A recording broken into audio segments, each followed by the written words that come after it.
আমেরিকার সরকার সাহায্য করেছে শুধুমাত্র ফিলিস্তিনের মুসলমানদেরকে হত্যা করার জন্য। 2200 কোটি মার্কিন ডলার একদিনে।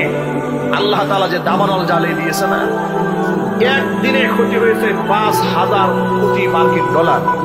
এটা তো শেষ হয়েছে। আজকের তথ্য পেলাম যে আজকের এই পর্যন্ত প্রায় 200 বিলিয়ন মার্কিন ডলার চাইতে বেশি ক্ষতি হয়ে গেছে।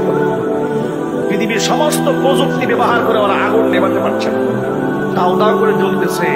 সে আগুন এমন ভাবে জ্বলতেছে যে আগুন কি দিয়ে আপনি নেভাবেন?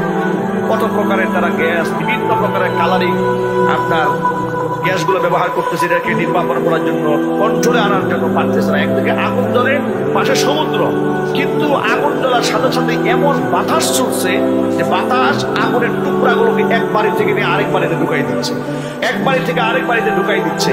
এই যেন মনে হচ্ছে আবাবিল দিয়ে যেমন আল্লাহ রাব্বুল আলামিন কাবাগর ধ্বংসকারীদেরকে টুকরা টুকরা করে দিয়েছিলেন, এক একটা আগুনের টুকরা এক বাড়ি থেকে আরেক বাড়িতে লাগার দৃশ্য মনে হচ্ছে যেন একাকা লাগতেছে না, মনে হচ্ছে ফেরেশতারা গিয়ে আগুন ধরাই দিচ্ছে।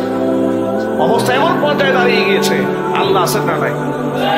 ডোনাল্ড ট্রাম্প ক্ষমতায় আসার আগ মুহূর্তে এটা একটা তার নির্বাচনী ইশতেহার ছিল যে আমি যদি ক্ষমতায় যেতে পারি তাহলে গাজাকে আমি একটা মৃত্যুপুরীতে পরিণত করব এবং গাজাকে জ্বালিয়ে পুড়ে ছাই বানাই।